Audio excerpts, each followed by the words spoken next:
일본 스가 총리가 1월 18일 정기국회를 앞두고 또 다른 공경에 몰리고 있습니다. 발신력이 부족하다는 비판을 피하기 위해 기자회견이나 미디어 출연을 늘리고 있지만 말실수나 의미 불명한 발언을 연발하는 등 반전을 노리기는커녕 자멸의 길로 빠져들고 있습니다. 피커TV에서 자세한 내용 전해드리겠습니다. SNS상에서는 스가 총리 비판이 넘쳐나고 있고 지난 1월 13일 기자회견 후에는 유명 여가수가 자신의 블로그에 스가 총리는 혀가 돌아가지 않는다, 발음이 나쁘다, 같은 말을 몇 번이나 말하고 있다, 마음고생으로 쓰러지는 것은 아닌지 염려스럽다고 썼습니다. 스가 총리는 지금까지 하루 일과로 삼아온 아침, 점심, 저녁 식사로 이어지는 지식인들과의 사다리 회식을 연초부터 자숙할 수밖에 없게 되면서 조언을 받을 수 있는 상대도 잃고 정보 수집도 마음대로 되지 않는 상황에 처해 있습니다.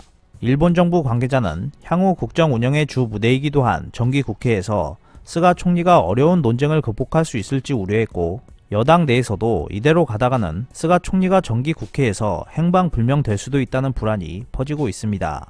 지난해 연말 C19 감염증이 급증하던 시기에 8인 이상 모인 스테이크 회식을 갖거나 가스 발언을 한 것 등으로 인해 스가 내각을 향한 국민의 신뢰가 한꺼번에 무너지면서 지지율은 급락했습니다. 연초 이후 스가 총리는 기자회견을 3회 열고 TV에도 연일 출연하며 열심히 지지율을 끌어올리기 위해 노력했지만 이때 말 한마디 제대로 못하고 종잡을 수 없는 발언을 하면서 스스로 무덤을 파는 결과를 자초했습니다. 그중 상징적이었던 것이 신뢰 회복의 전환점이 될 예정이었던 지난 1월 13일 기자회견과 그에 앞서 일본 감염증 대책본부의 언행입니다. 일본 정부는 이미 결정된 수도 4개 도현에 간사이와 중부 등 7개 부현을 긴급 사태 선언 대상에 추가하기로 결정했습니다.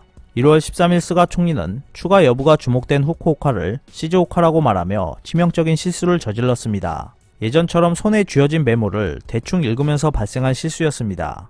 게다가 스가 총리 자신은 실수를 전혀 눈치채지 못했고 국회 답변처럼 곧바로 비서관들이 달려드는 장면도 없었습니다. 이 때문에 C19 감염증 담당자인 니시무라 경제재생 담당상은 이후 기자들에게 시즈오카가 아니라 후쿠오카라며 실수를 정정했습니다. 일본 정부도 스가 총리의 잘못을 인정하고 총리 관저 웹사이트에 총리가 시즈오카현이라고 발언했지만 후쿠오카현이 맞다라고 게재하는 사태가 벌어졌습니다. 또한 대책본부 발표 직후에 정신을 차리고 임했어야 할 기자회견에서 감염증 대책이 막힌 원인으로 여겨지는 의료법이나 감염증법의 개정 필요성을 묻자 스가 총리는 돌연 국민 모두의 보험을 재검토하면 어긋날지도 모른다라는 의미불명한 발언을 전개했습니다. 이후 SNS상에서는 귀를 의심했다, 국민보험은 절대 없애서는 안 된다 등의 의문과 불만이 쏟아졌고 가토 장관은 1월 14일 회견에서 국민보험 제도를 유지해 감염증 대응력을 높여간다고 하는 생각은 변함이 없다라고 말하며 괴로운 표정으로 스가 총리가 발언을 수정해줄 것을 강요했습니다. 총리를 옹호해온 가토 장관은 정례 브리핑에서 기자단이 감염증 대책으로 총리의 메시지가 국민에게 전달되지 않고 있다고 따지자 지적은 지당하다며 발뺌했습니다. 스가 총리는 13일 기자회견에서 수고스럽겠지만 감염증을 어떻게든 극복해야 한다, 국민 여러분의 협조를 부탁한다며 2차례 머리를 숙였습니다. 그간 비판받았던 생각합니다를 붙이는 말투도 최대한 자제하고 고개만 숙여 메모만 읽는 모습도 줄이는 등 노력하는 모습을 보였습니다. 그러나 스가 총리 특유의 융통성 없는 사무적인 국어책 읽기 스타일은 거의 개선되지 않았고 SNS상에서는 전혀 마음에 와닿지 않는다, 이제 믿을 수 없다는 등 신랄한 글이 잇따르고 있습니다. 스가 총리의 기자회견은 전부터 관저 주도라는 비판을 계속 받아왔습니다. 1월 13일 오후 7시부터 시작돼 전국으로 중계하는 NHK 뉴스를 통해 방영되었지만 각 민영 방송사는 임시 중계를 하지 못했습니다. 이 때문에 총리 비판이 눈에 띄는 민영 방송을 막기 위해 시간을 변경했다는 의구심도 퍼졌습니다. 회견 스타일은 1인당 1개 질문, 재질문 금지로 진행되었고 다음 일정을 이유로 예정됐던 시간보다 40분 짧게 종료되었습니다. 국민보험 구절은 마지막 질문 답변에서 튀어나온 것으로 그냥 떠나는 스가 총리의 등 뒤로 좀 더 듣고 싶다며 손을 계속 올리는 기자들의 목소리가 공허하게 울려 퍼졌습니다. 또한 예전부터 사이가 좋지 않아 보였던 고이케 유리코 도쿄지사에게 밀린 것처럼 긴급사태 재선언으로부터 불과 6일이 지난 시점에 7개 부현으로 확대하지 않을 수 없었던 것에서도 여당 내로부터 선수를 빼앗겼다는 목소리가 높아졌습니다. 그 중에서도 스가 총리가 반복하는 나라와 지자체, 국민 일체의 감염 방지라는 명분에 의문을 제기한 것이 추가 지정 당시 지자체와의 혼란이었습니다. 추가 7개 부현 중 후쿠오카만은 선언 발령을 요청하지 않았기 때문입니다. 후쿠오카현의 오가와 지사는 의료 태세를 포함하여 긴급 사퇴 선언을 요청하는 상황은 되지 않았다라고 현민에게 설명하고 있었지만 12일 오전에 니시무라 담당상과의 협의에서 방침을 전환했습니다. 그때 오가와 지사는 니시무라로부터 추가 지정 이야기를 들을 줄은 생각 못했다. 마지막 배라고 설명했으니 어쩔 수 없다고 판단했다며 못마땅한 표정을 지었습니다.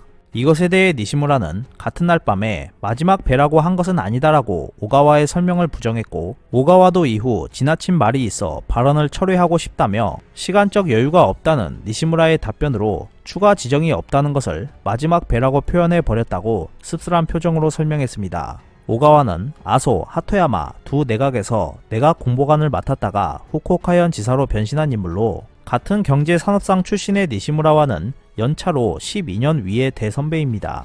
게다가 오가와는 관료 시절부터 치밀하고 세부적으로 집착하는 성격이었던 것으로 알려져 있습니다.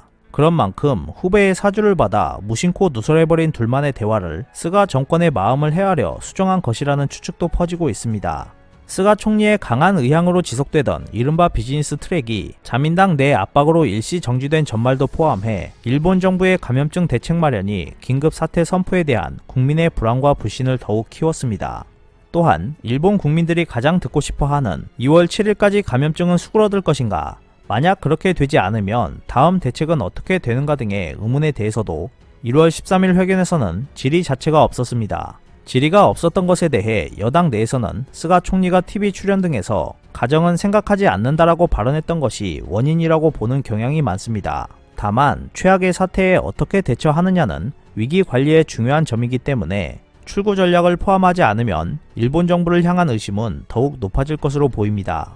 이러한 부정적인 평가들은 집권 자민당 내 위기감을 증폭시켰고 스가 내각 지지율을 급락시키고 있습니다. 마이니치 신문이 사회조사연구센터와 공동으로 1월 16일 전화 여론조사를 한 결과 스가 내각 지지율은 33%로 작년 12월 12일에 실시한 조사 40%대보다 7%포인트 하락했습니다. 작년 9월 스가 내각 출범 직후 조사 64%와 비교하면 무려 지지율이 31%포인트나 추락한 것입니다. 스가 내각의 감염증 대책에 대해서도 부정적인 평가가 66%에 달했고, 집권 자민당 지지율도 지난달 33%에서 이달 28%로 5%포인트 하락했습니다. 이러한 상황에서 자민당의 한 간부는 스가 내각 지지율 30% 선이 깨지면 위험 수위라고 평가했습니다. 출범 초기 60에서 70%대 고공행진을 하던 스가 내각 지지율이 4개월 만에 30%대로 급락하자 집권당 내 위기감이 고조되고 있는 셈입니다. 주요 선진국의 모든 리더가 감염증 대응에 어려움을 겪고 있는 것은 누구나 인정하는 일이지만, 일단 결정하면 흔들리지 않는 정치인임을 내세웠던 스가 총리에게 평시가 아니라 유사시임을 인식하고 과거에 대한 집착을 버리고 유연하게 대응해야 한다는 목소리가 갈수록 커지고 있습니다. 하지만 스가 총리는 지금과 같이 메모 읽기를 계속할 것이고, 차기 총리 선호도 조사에서도 고노다로 행정개혁 담당상이 12%로 1위를 차지하고 있기 때문에 일본의 혼란은 계속될 것으로 보입니다. 오늘 준비한 소식은 여기까지입니다. 끝까지 시청해주셔서 감사합니다. 여러분의 좋아요와 구독은 영상 제작에 큰 힘이 됩니다. 앞으로도 피커TV에 많은 관심 부탁드리겠습니다. 오늘도 즐겁고 멋진 하루 보내세요. 다음 영상에서 뵙겠습니다.